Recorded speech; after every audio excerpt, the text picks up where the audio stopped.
16ஆம் தேதி நாடாளுமன்றம் அந்த பில்ல என்ன சொல்றாங்கன்னா, ஒரு கமிட்டி அமைத்து அது முடிவெடுக்கும் எந்த மாநிலத்துக்கு எத்தனை நாடாளுமன்ற உறுப்பினர்கள் என்று.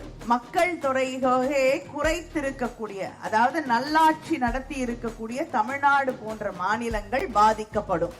அப்படி பாதிக்கப்பட்டால் எங்களுக்கு தேர்தலை பற்றி அக்கறை இல்லை, தமிழ்நாட்டுடைய உரிமைதான் எனக்கு முக்கியம், நாங்கள் இந்த தேர்தலை எல்லாம் விட்டுட்டு வந்து தெருவுல உட்காருவோம், போராடுவோம் என்று முதலமைச்சர் அவர்கள் தெரிவித்திருக்கிறார்கள். ஏன்னா நம்முடைய உரிமைகள் அங்க டெல்லியில நாடாளுமன்றத்துல நமக்கு எண்ணிக்கை குறைஞ்சதுன்னா நம்ம பேசுற கருத்துக்களுக்கு மதிப்பு இருக்காது. எந்த மசோதாவை வேணாலும் கொண்டு வந்து அவங்க கொண்டு போயிட முடியும். தமிழ்நாட்டுடைய உரிமைகளுக்கு அங்கே மதிப்பு இருக்காது, நம்முடைய உரிமைகள் அங்கே கேட்க மாட்டாங்க. ஆனா எடப்பாடி பழனிசாமி அவர்களுக்கு இத பத்தி எல்லாம் கவலை இல்லை. அவர் என்ன சொல்றாரு, மகளிருக்கான மசோதாவை கொண்டு வரத திமுகவுக்கு உடன்பாடு இல்ல.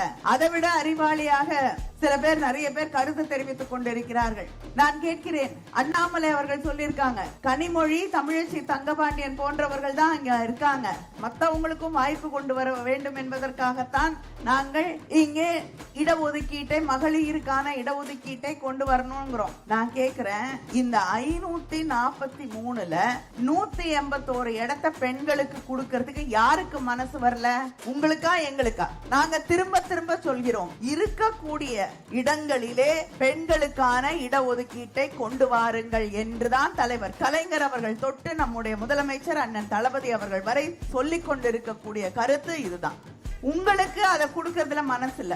50% அதிகரிச்சு அதுக்கப்புறம் தான் அங்க பெண்களுக்கு இடம் கொடுக்க வேண்டும். ஏன்னா இருக்கிறதுல கொடுத்துட்டீங்கன்னா உங்களுக்கு குறைஞ்சிரும்ன்ற அந்த பயம். இப்படிப்பட்டவர்கள் அந்த நாடாளுமன்றத்தில் இருக்கக்கூடிய நம்பர்ஸ் அதிகப்படுத்துறேன்னு சொல்லி தமிழ்நாட்டை வஞ்சிக்க துடித்துக் கொண்டிருக்கிறார்கள். ஒரு கமிட்டி அமைப்பேன், அதுக்கு பிறகு முடிவு செய்வேன் என்று சொன்னால் தமிழ்நாட்டிற்கு நியாயம் கிடைக்கவில்லை என்றால் நாங்கள் தொடர்ந்து போராடுவோம். தமிழ்நாடு வேறு ஒரு மாநிலமாக மாறி நிற்கும் என்று நம்முடைய முதலமைச்சர் அவர்களுக்கு தெரிவித்திருக்கிறார்கள். இங்கே இருக்கக்கூடிய அத்தனை பேரும் ஒரு குரலிலே எழுந்து நின்று போராடுவோம் என்பதை ஒன்றிய அரசாங்கம், எடப்பாடி பழனிசாமி, தமிழ்நாட்டுக்கு துரோகம் நினைக்கக்கூடிய அவர்கள் புரிந்து கொள்ள வேண்டும். எங்களுடைய எண்ணிக்கை குறைக்கப்பட்டால், மற்றவர்களுடைய எண்ணிக்கை அதிகரிக்கப்பட்டால் நிச்சயமாக தமிழ்நாடு போராடும், தமிழ்நாடு போராடும், தமிழ்நாட்டின் போராட்டம் ஓயாது. இந்திய எதிர்ப்பு போராட்டத்தை எல்லாம் தாண்டி வந்திருக்கக்கூடிய தமிழ்நாடு மறுபடியும் கொண்டு போய் அங்கே எங்களை தள்ளாதீர்கள் என்று அவர்களுக்கு தெரிவித்துக் கொள்கிறேன். தமிழ்நாட்டின் உரிமைகள் நம்முடைய திராவிட முன்னேற்ற கழகம், நம்முடைய கூட்டணி இயக்கங்கள், நம்மோடு கொள்கையிலே ஒத்து போகக்கூடிய, ஒன்றிணைந்திருக்கக்கூடிய கூட்டணி இயக்கங்கள் எல்லாம் இருக்கும் வரை நிச்சயமாக தமிழ்நாட்டின் உரிமைகளை யாராலும் பறிக்க முடியாது. வாக்களிப்பீர் உதயசூரியன்.